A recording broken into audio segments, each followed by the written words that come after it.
In this video, I'm going to do a run-through tour of the new version of IBM Event Streams, IBM's high-throughput event streaming platform based on Apache Kafka. Now, there's a few main areas that I want to cover.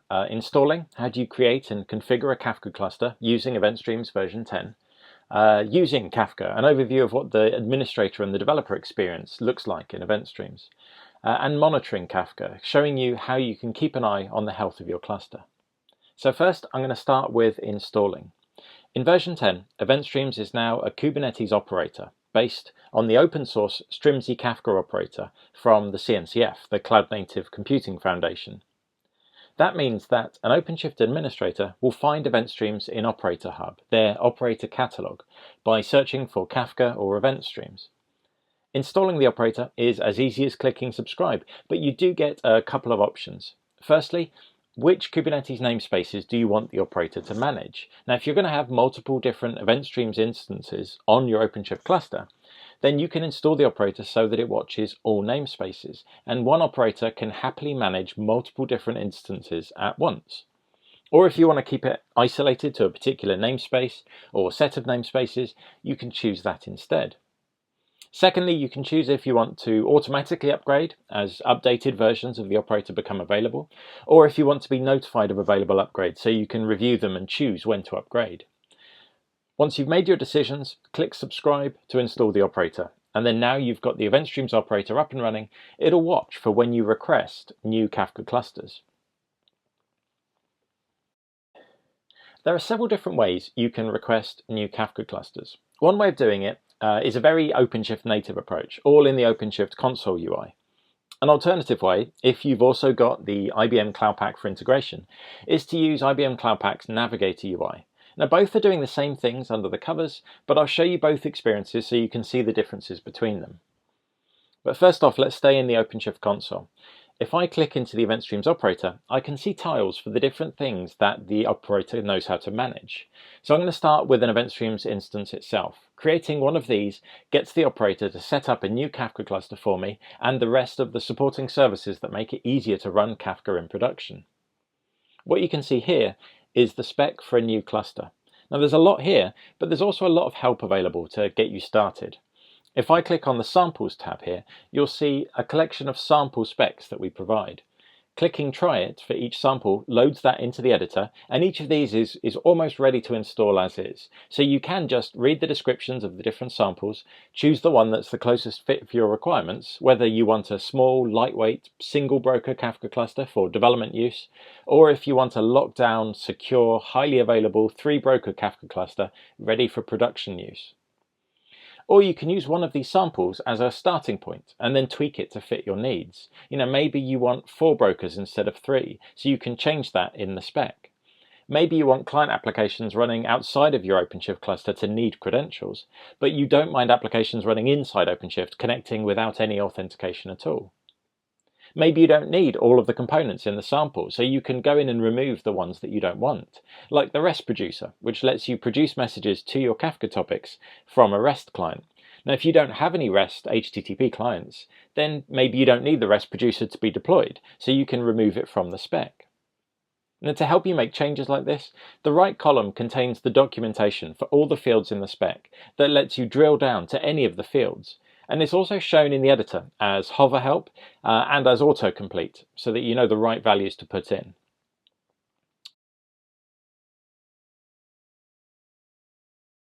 If you get something wrong, you'll get immediate inline help, such as if you put a string where a number is expected, that will be highlighted, and it won't let you go any further. The operator also does additional checking. If you miss a value that's required, it will tell you what you need to fix. If you enter something that isn't valid or couldn't be created, you get detailed information explaining what it is that you need to fix. Now, what you're doing here is describing what you want in your Event Streams cluster, which supporting components you want, the size of the cluster you want, the features you want to enable or disable, and so on. Now, the samples are there to give you some descriptions to get you started. The documentation helps you describe what it is that you want, and the operator is always checking that what you're asking for is valid. Now, if you'd prefer a simpler set of options, you also get a form view for this. Now, this view just gives you a default cluster definition and asks you a few simple questions for how you'd like to tweak it. But whichever way you prefer, when you click Create, the operator will start setting up the cluster that you've asked for. Now, as I said, if you've got the IBM Cloud Pak for integration, you can also use the Cloud Pak Navigator to do all of this instead. So, in the Navigator view, click on Create Instance and choose Event Streams to get yourself a Kafka cluster. Now, the workflow is a little different here. Here it starts by asking you to choose the sample to start from. Now, as with the OpenShift console UI, you can choose the description that sounds the closest to your own requirements. And after that, you get the same chance to tweak and customize that sample, either in a simple form view or in a code editor that lets you edit any aspect of the cluster spec to specify the size and the resource limits and choose the components that you want to include. And you get the same inline documentation and checking and validation to help you do that.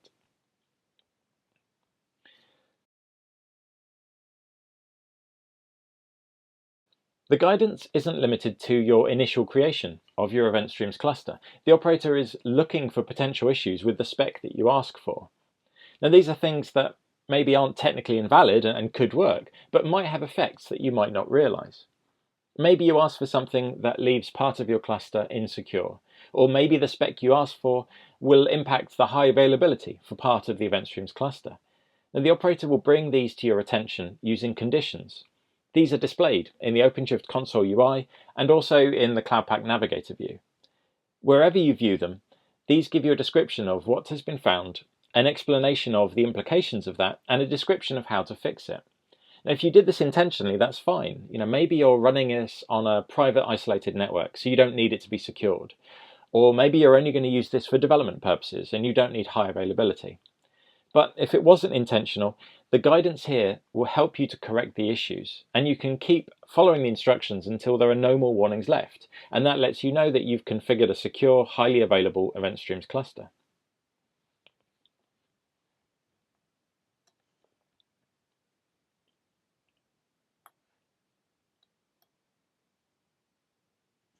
I said I wanted to cover three things. 1, installing and creating your event streams cluster. 2, using your cluster. And 3, monitoring your cluster for issues. So that's how to create an event streams cluster so that it's configured to meet your requirements. Now I'm going to show you what it's like to use it. Now, if you included the admin UI in the spec that you requested, the operator deploys a web server as part of your setup that hosts this web interface. Now, this UI gives you a guided experience to help users who are new to Kafka to be productive as quickly as possible. And throughout the UI, you'll find things like this that explain Kafka features or the ideas behind certain Kafka principles. The first thing you're probably going to want to do is give your new cluster a try. The toolbox in the admin UI will help you to set up a sample Kafka client application. This will create a topic for the application to use. It will set up the credentials needed for it to run. It'll create and prepare the certificate needed for it to connect. Everything that you need is going to be ready to go out of the box. Now, this is a good sniff test for your new cluster if you're an administrator, and if you're a developer that's new to Kafka, this will give you your first working Kafka application with all of the source code and config available so that you can see how to connect your own applications to event streams.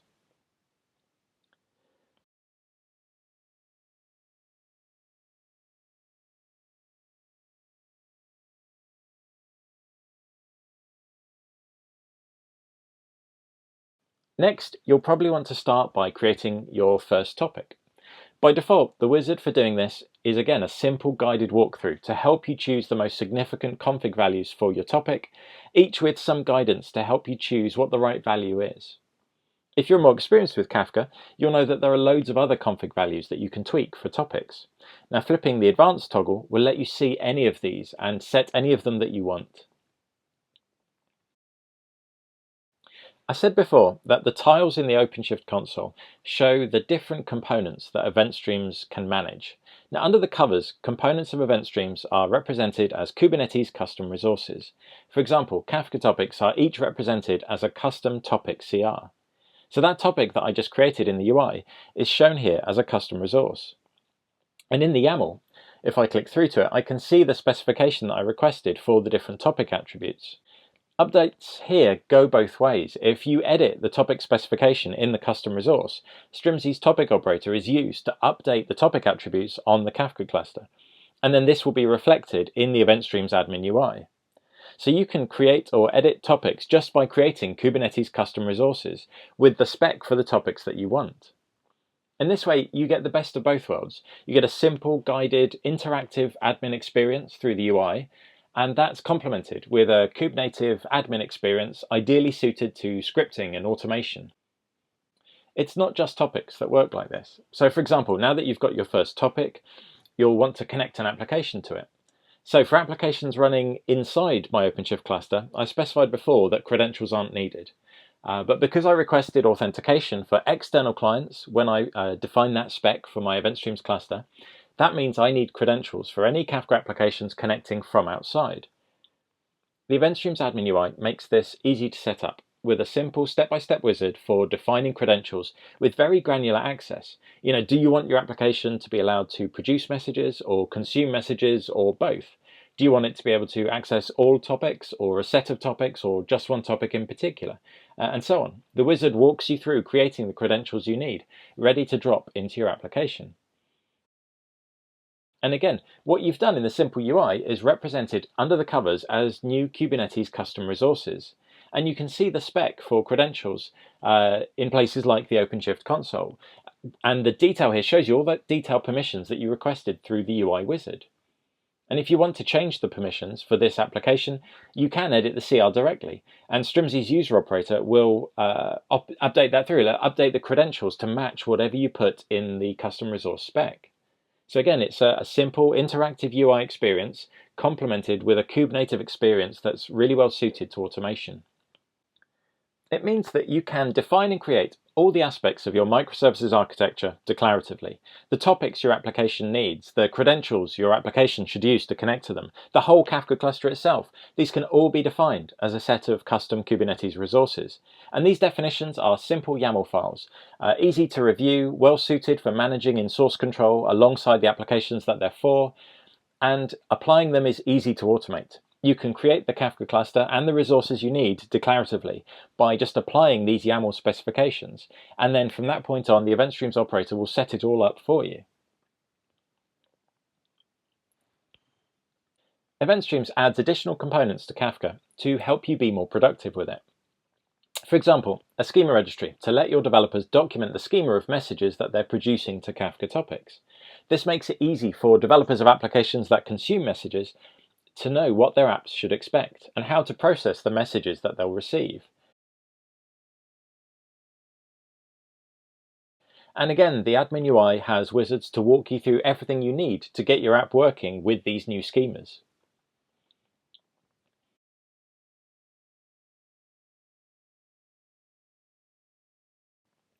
Another example of something that event streams complements Kafka with is a REST producer. The REST producer allows you to produce messages to Kafka topics from clients that don't support the Kafka protocol but are able to make HTTP requests. And that means almost any type of client or application can be used to produce messages to event streams topics.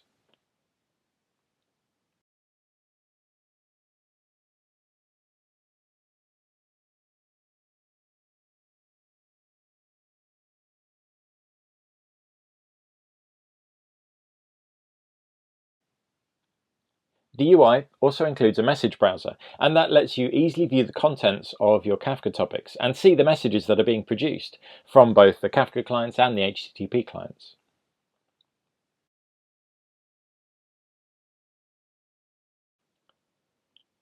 Event Streams also includes a CLI that makes it easy to do a variety of Kafka admin tasks. Everything that I've showed already, creating topics, creating credentials, creating schemas, and much more can all be done at the command line if you prefer. And again, this is a really good fit for scripting and for automation.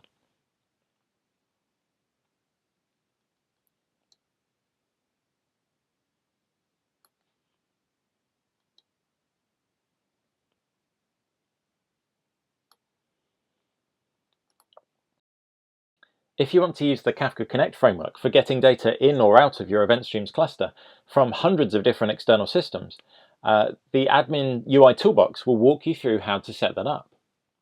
And once you've set it up, your connectors will be defined and managed as Kubernetes resources.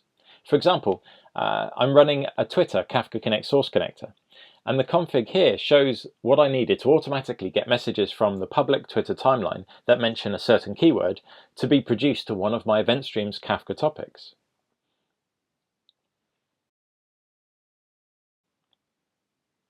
Event Streams also adds a geo-replication feature, making it easy to use Kafka Connect to enable disaster recovery. It'll make a copy of your business-critical topics to a remote Event Streams cluster, and then keep that copy up to date as you go forwards. So, finally, I said I wanted to cover 3 things in this walkthrough. First, I've shown you how to create an Event Streams cluster. Second, I've given you some examples of what it's like to use Event Streams, either through the guided interactive admin UI or declaratively through Kubernetes custom resources. Third, finally, I want to show you some of the ways that you can monitor your Event Streams cluster to know what's happening with it. When you install Event Streams, you also get a default installation of a Grafana Prometheus monitoring stack, automatically set up and ready to use. Kafka brokers make metrics available via a JMX interface, so collecting these is all set up automatically for you, and these are going to be ready for you in Prometheus. Strimzy's Kafka exporter is also able to compute useful additional metrics that Kafka brokers don't produce themselves out of the box. Things like consumer lag that are really useful to keep track of. These will be collected for you as well automatically and added to that monitoring stack. Not having to worry about setting up all that plumbing means you can just focus on monitoring your new cluster. The Event Streams UI gives you easy access to topic level metrics. It lets you see the applications that are producing messages to your topic. It will show you if they're experiencing errors, the rate that they're producing messages at, which credentials they're using, and so on. It will let you see the applications that are consuming messages from your topic. It'll show you whether or not those consumers are keeping up with the rate of messages and give you an idea of whether or not it would be beneficial to scale up your client applications. You can also view metrics for the Event Streams cluster as a whole, giving you a quick bird's eye view of the activity that's going on. But you're not restricted to the metrics that we've chosen or the visualizations that we've created. You have full access to that Grafana Prometheus stack that's set up for you, and you can use that to create your own monitoring dashboards. A few sample dashboards are included to help get you started, but from there you can then tweak these to add metrics that you're interested in or to change to visualizations that you prefer to use. You can also define Prometheus rules that will enable automatic alerting based on the metrics that you want to monitor. So for example, if topic replication isn't keeping up with the messages that are being produced to your topics, that's a sign of a potential problem. So you can configure Prometheus to notify you of this, and it can do things like create a PagerDuty ticket or send a Slack message or make an HTTP request or send an email and so on and so on. And again, all of this, the metrics that you want to collect, the Grafana dashboards you want to use to view them, the Prometheus rules you want to set for alerting you when they change, all of these are defined under the covers as custom Kubernetes resources. And that means you can manage and declaratively define your whole monitoring strategy through a set of YAML files. Now, you don't have to use the default monitoring stack that's included with Event Streams. If you've already got a toolset that you use with everything else, if you use something like Datadog or you use Splunk, then it's easy to enable these to securely connect to your Event Streams cluster, and then you can use that as the basis for monitoring your setup. Now, that's probably enough for now. In this deep dive, I've shown you the basics of Event Streams version 10, a Kubernetes operator based on the open source Strimzy Kafka operator from CNCF. That makes it easy to create a high-throughput event streaming platform based on Apache Kafka.